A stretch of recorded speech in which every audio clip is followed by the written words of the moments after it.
Hey guys, welcome back to Ben and Bring's channel. For those of you that haven't been here before, we do product reviews, tutorials, and we have a live chat feature on our website to help you through your Brew Day 911s. Today's video, iGulu has challenged us to make a lager on the iGulu F1. Now, what's interesting about what we're attempting today is we're actually doing a pseudo lager to get it done very, very quickly. Let's check it out.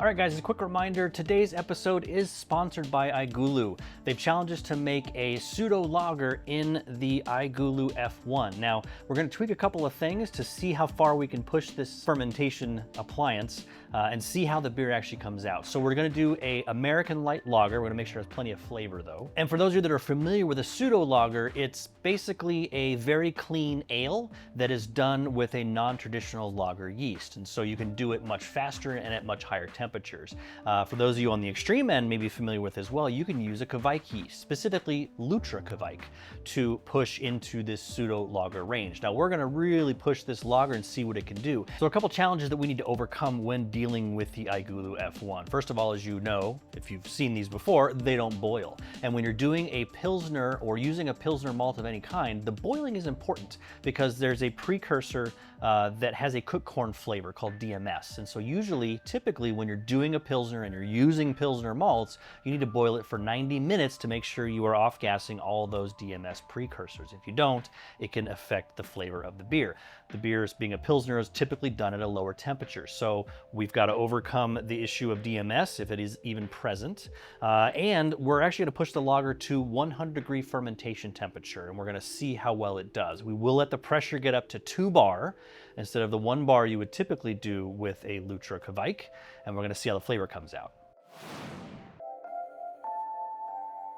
Let's go over the recipe real quick, and it is actually very, very simple. We're going to do 1 pound, 7.5 ounces of a light Pilsen DME, so a dried malt extract, 2.6 ounces of rice solids. We used a powdered version of this for the rice solids. If you get it in liquid, you can use liquid rice solids as well. 0.2 ounces of Hallertau hops, and that's for 60 minutes. And of course, the Lutra Kveik yeast. And it should yield about a 6% ABV beer, which I know is higher than a typical American light lager, but go big or go home.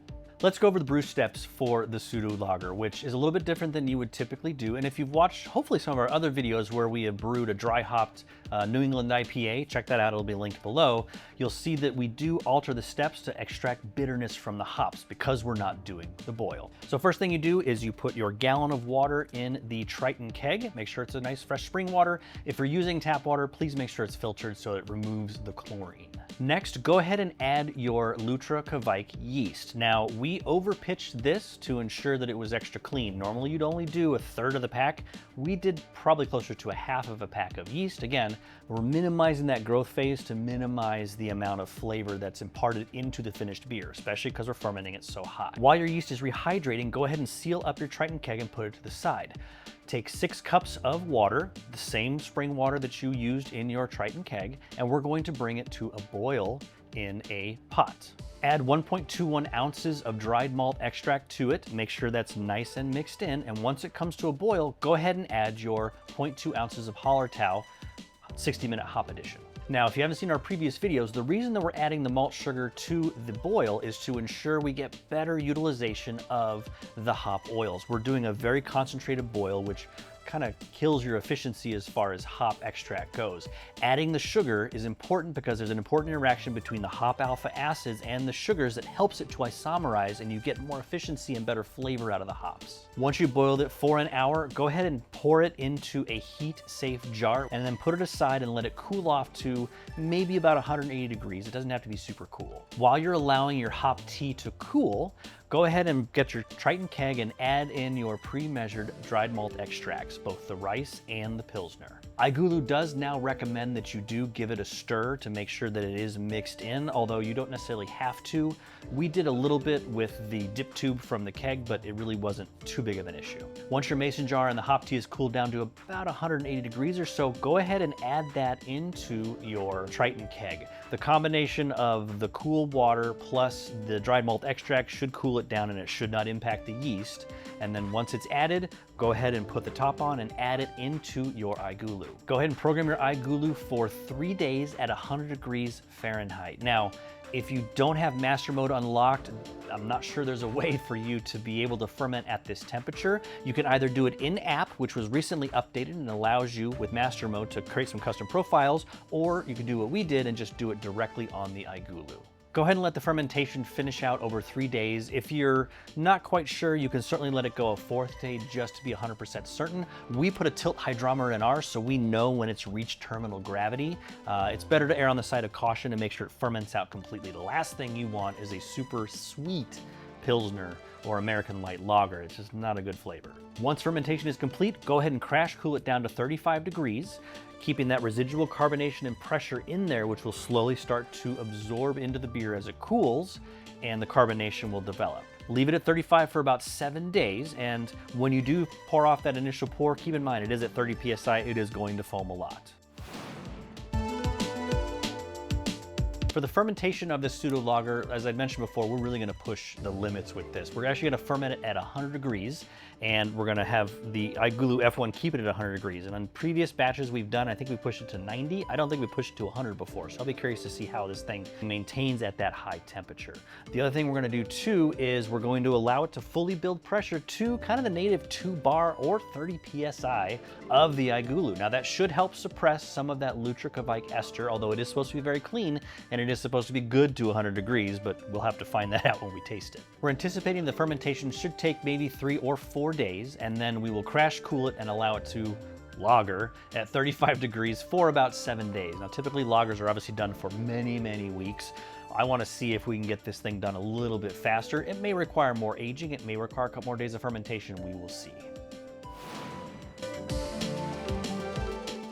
All right, guys, we are here today to taste the Pseudo Lager that we brewed up about 2 weeks ago. So actually fermented out pretty quickly. I've let it lager, if you can call it lagering, for about a week or so. So we're gonna see what the results of the recipe we came up with are and if there's any tweaks that need to be made to it. So let's dive right in. Cheers. Cheers. Has a very yeasty smell. It definitely does. But it smells like a lager. It does. I don't know if it's the yeasty smell is from kind of transporting it. We've been moving around the iGulu machine a lot, and sometimes that stirs up yeast. Yeah. The other thing that this Triton keg did not have in it, if you've seen some of my prior videos, I put a floating dip tube in one of them to keep kind of from sucking all the yeast off the bottom. So if you're moving your Triton kegs around or swapping them out and putting them in the fridge, you stir up. I didn't have that in here. It's not bad.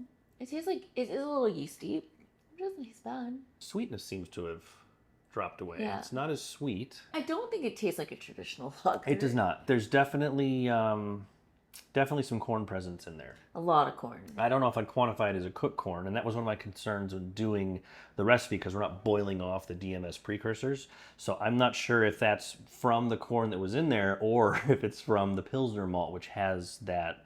That is exactly what I'm tasting, is that corn.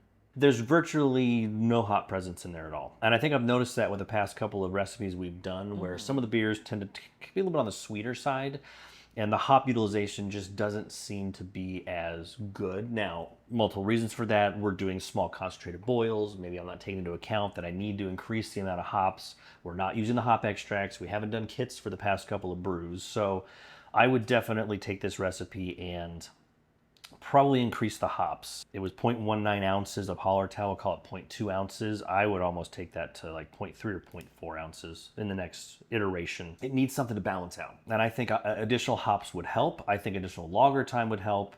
And I'm curious if, you know, it's difficult to do a Pilsner style using a Pilsner malt when you don't boil it, because of those cooked corn precursors. So this may be worth an experiment where I kind of removed the rice. I guess we use rice, not corn. So it's not coming, I was thinking we use corn in this. No, we use rice syrup solids.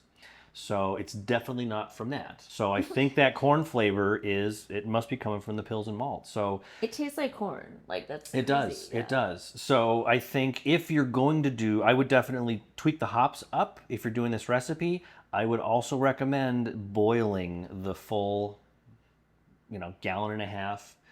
Start with a gallon and a half of water with the Pilsen malt extract and the rice syrup solids, and I'd boil it for 90 minutes to boil off that. I think that would help clean this up. It was great as far as a fast lager goes. Like, I'm happy with how fast that Kvike yeast chewed through the sugars, but there's definitely quite a few tweaks that need to be made, and I don't know if this is the best recipe to use on the iGulu with those in mind. Now, you could certainly substitute the Pilsen malt for a traditional malt, and use that lager Lutra Kvike yeast and do a pseudo lager that way. That might be a good workaround. I just don't know if Pilsner is a good malt to use without boiling it. Hey guys, thank you so much for watching our video on making an American light lager in the iGulu. Obviously we had some difficulties, had quite a few learnings, and I think there's some good knowledge that we can apply to future recipes and things. Now, I'd love to hear from you guys if you have been able to do a American light lager or any sort of a lager using a Pilsner malt in the iGulu. Are there any workarounds, tips or tricks, or anything that we can share with our viewers to help them brew better beer in the iGulu and come up with some fantastic recipes? We'd love to hear from you. Catch you later, my friends.